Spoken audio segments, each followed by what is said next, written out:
ऋषी, मी तुला खूप शोधलं.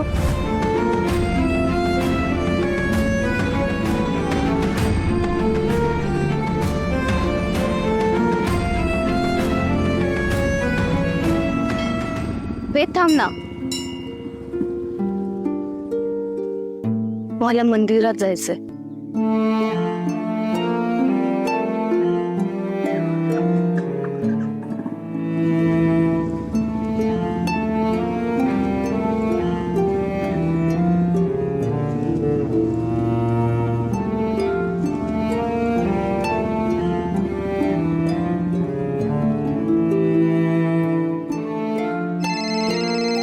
आलेच. हाँ सर.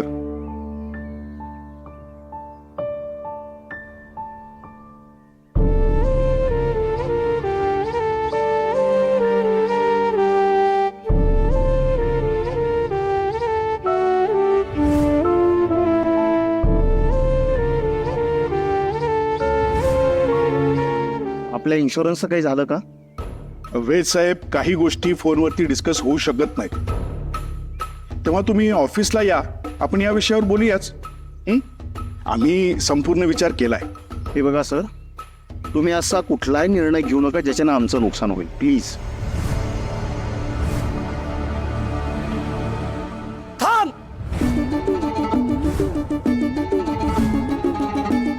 पुढे पाऊल ठेवू नकोस. मागे जा.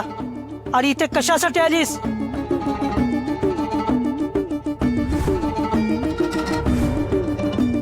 काशीराम गावडेची पोरगी आहे रे ही. तिकडे आहेस तू.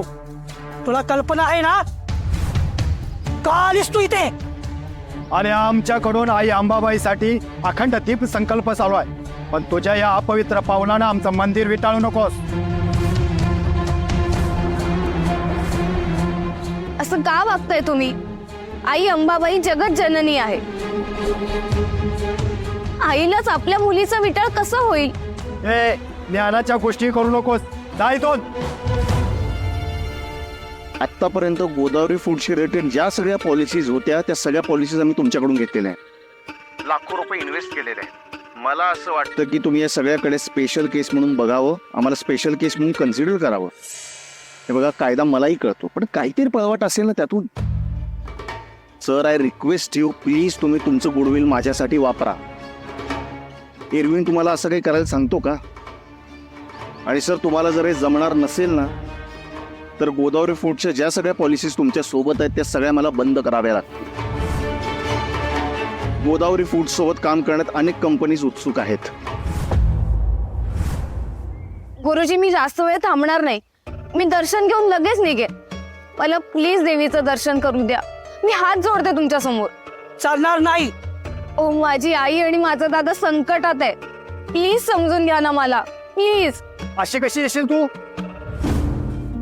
अगं, तूच एक संकट आहेस. आम्हाला पण संकटात टाकतेस काय? चल जा इथून. तुझी अमंगळ सावली सुद्धा इथं पडू देऊ नकोस. सगळ्या गावावर संकट येईल. हो, ऐका माझं. मला देवीच्या चरणावर फक्त मस्तक ठेवायचंय. मी लगेच निघून जाईल. नाही, अशी ऐकायची नाहीस तू. तू आत कशी आहे तेच बघतोय मी. थांब. ए, आण रेगडत रे.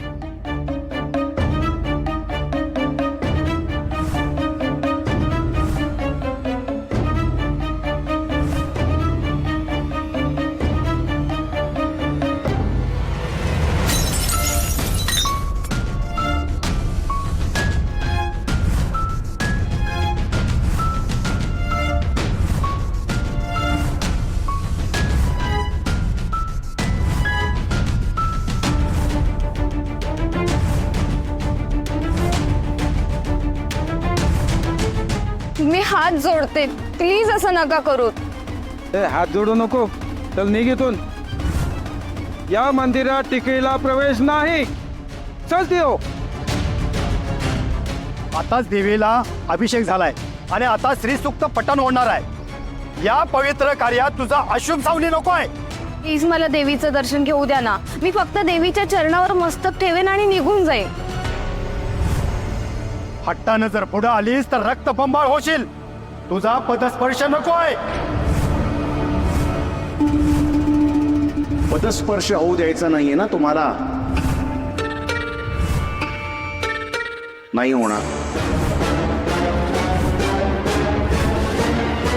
पण आई अंबेचं दर्शन मात्र होणार.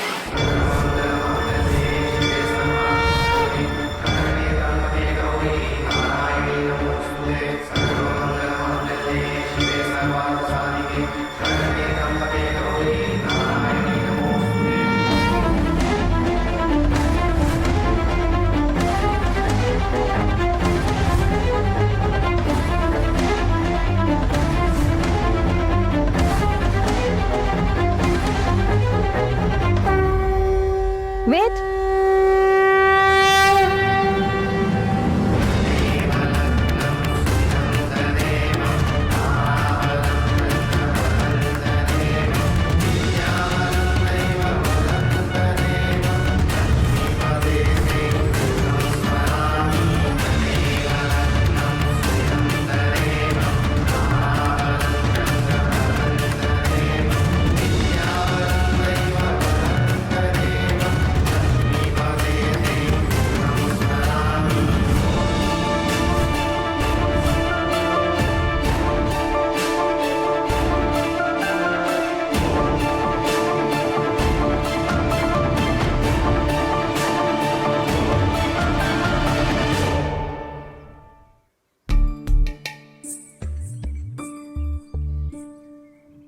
काजळ रातेला अंधार साथीला हात तुझा हाती देशील ना.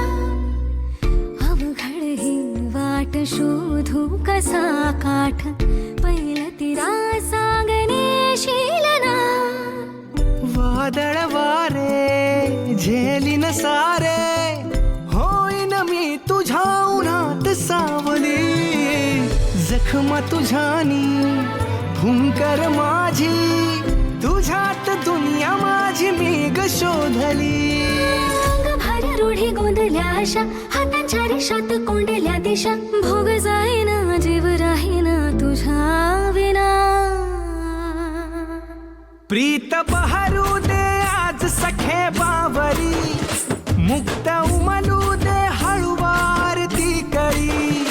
साथ लाभू दे जन्माची लागणी मुक्त उमलू दे हळुवार ती कळी.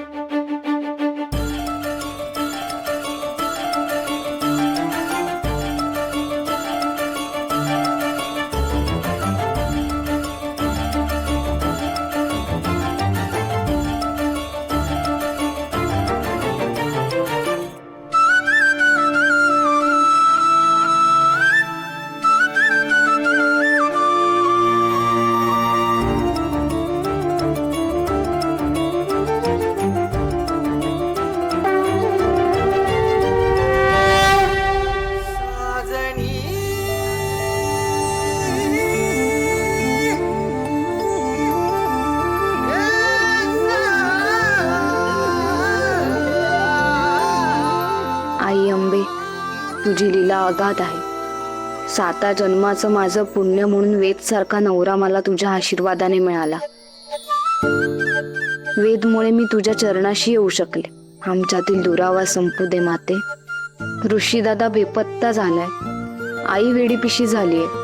ऋषीदादाला सुखरूप परत येऊ दे. आणि आईला पण बरं वाटू दे अंबे. कृपा कर. माझ्या माहेरची माणसं आनंदाने उजळू दे.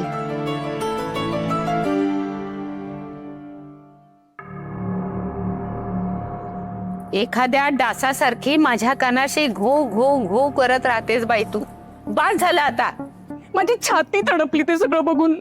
काय असं झालं? खरं म्हणजे हे बाबाने बोलायला हवं होतं. छाती दडपली ती बाबाची. कोटी रुपयाचं नुकसान हे काय जेवण आहे काय?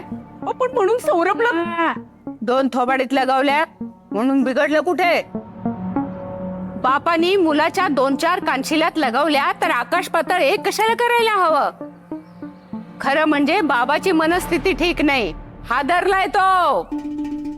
बरोबर, तुम्ही तुमच्या मुलाचीच बाजू घेणार हो, पण माझ्या मुलाची काय चूक होती ते सांगा ना. म्हणजे उगाच कोणाचा तरी राग कोणावर तरी काढायचा, याला काय अर्थ आहे का? चूक सौरभची नव्हती. आंधळ प्रेम करू नकोस मुलावर, नाहीतर अजून वाया जाईल. म्हणजे आता वाया गेलाय का सौरभ? माझ्याशी वाद घालतेस? तरुण मुलाला अशी मारहाण करतात का? ते बाबालाच विचार.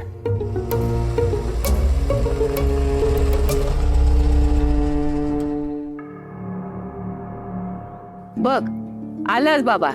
आतापर्यंत त्याचा राग निवळला असेल. जा, पाडव्याच्या ओवाळणीची तयारी करून घे. विटा, ते पाट, रांगोळी, ओवाळणीचं ताट सगळं घेऊन ये बाई. अगं काय आहे, चिडतेस कशाला? अगं आज पाडवा आहे. काय ऐकायचे नाही.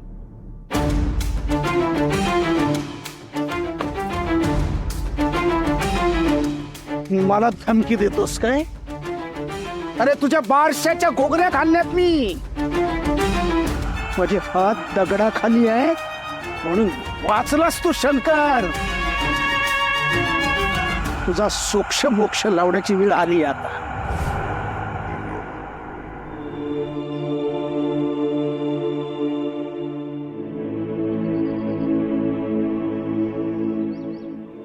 या ना.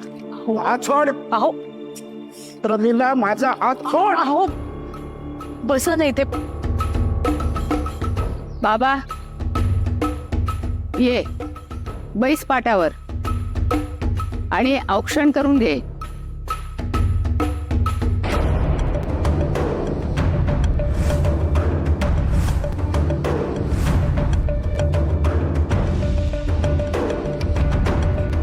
माझं इथे लाखो रुपयाचं नुकसान झालं. या औक्षणाला बस. ते अमंग तिकडेमुळे झालंय माझं नुकसान आणि आनंदोत्सव साजरा करताय.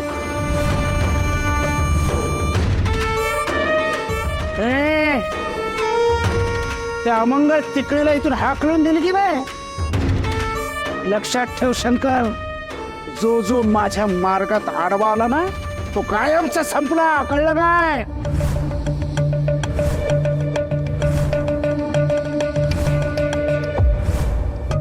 गपरा बाबा. सणासुदीचा असा धिंगाणा काय करतोस? पाटाला लात काय मारतोस? ओरड काय करतोयस? करणार मी, करणार. नुकसान झालंय म्हणून करतोय मी सगळं. असा तमाशा करून काय भरून येणार आहे तुझं नुकसान?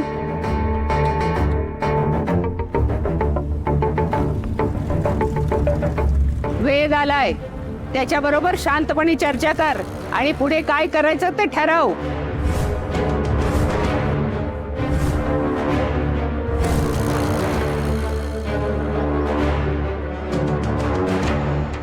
आली. आलास? घेऊन आलास? या कपाळ करंटी अमंगळ तिकडीला माझ्या वाड्यात घेऊन आलास परत? तुला ना हिचं तोंड बघायचं नाही. कोणीतरी ना माझ्या डोळ्यावर अशी पट्टी बांधा रे.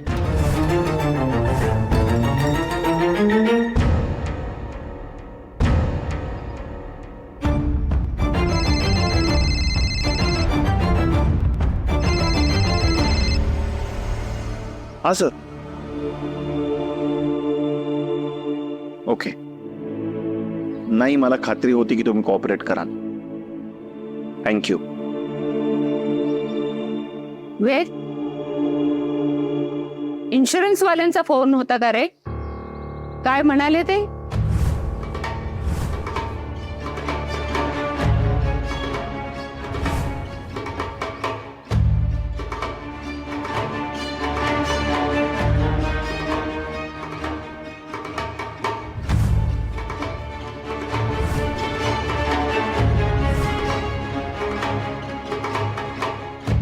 काय बघतोयस?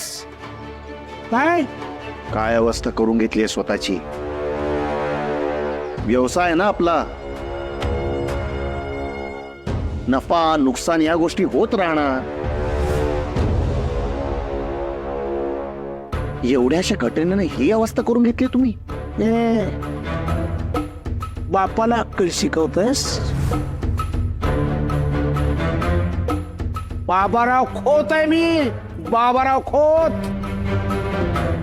तुझ्या त्या इन्शुरन्स वाल्यांना जाऊन सांग माझं खूप नुकसान झालंय. जेवढं नुकसान झालंय ना तेवढे नुकसान भरपाई मला पाहिजे, नाहीतर हा बाबाराव खोत जाळून टाकेल.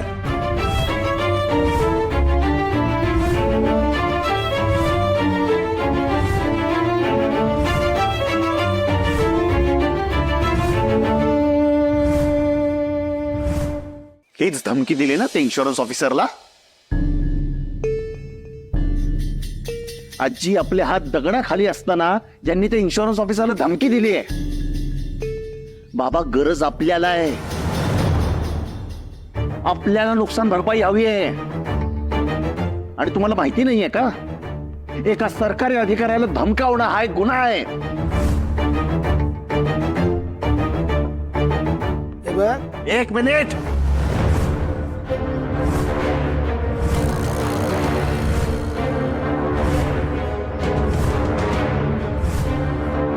जे चुकीचं आहे ते चुकीचं आहे.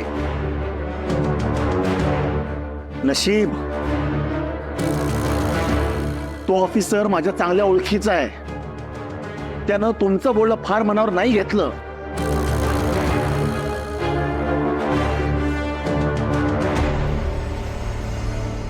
आपली जी काही नुकसान भरपाई झाली आहे ती सगळी भरून निघेल इतकी रक्कम ते देत आहेत आपल्याला.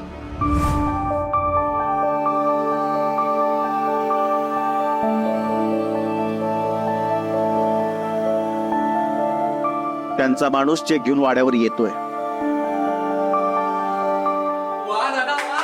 लव यू. बघितलं बाबा. हा.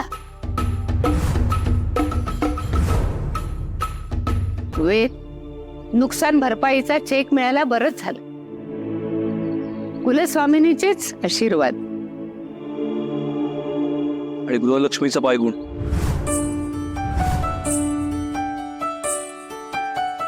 हा म्हणजे लक्ष्मीपूजनाच्या दिवशी दुःखी होऊन घरी निघून गेलेली घरची लक्ष्मी म्हणजे आपली नली आज परत आली. आणि तेही शुभ पावलांनी. आणि खोतांवरचं आर्थिक संकटही दूर झालं.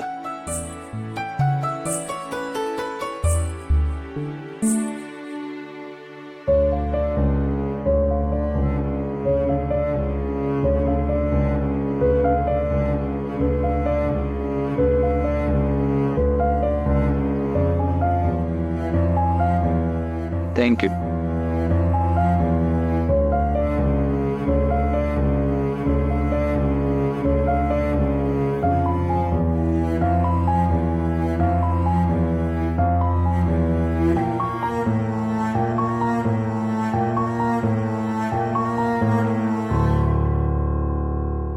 हा बाई,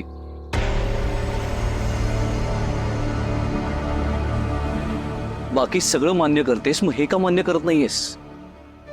हा, नली घरातून निघून गेली आणि आपल्या घरावर संकट आलं. आज नली परत आली आणि आपल्या घरावरचं संकट दूर झाल्याची शुभ बातमी परत घेऊन आली ती.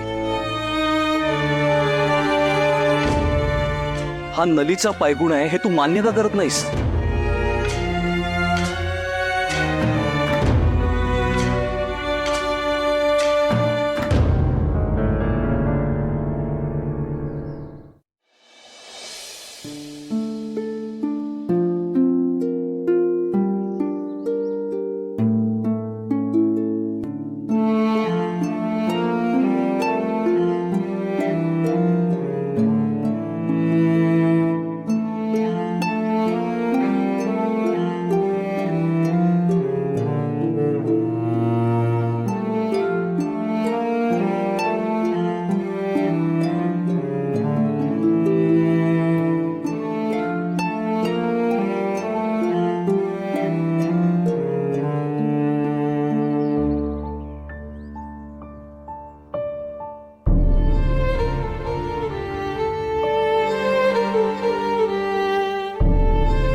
नवऱ्याने बायकोसाठी एवढं केल्यानंतर बायकोने पण नवऱ्यासाठी एवढं केलंच पाहिजे ना. नवरा बायकोच्या नात्यात पारदर्शकता सुद्धा असायला हवी. जे मनात आहे ना तेच ओठांवर असायला हवं.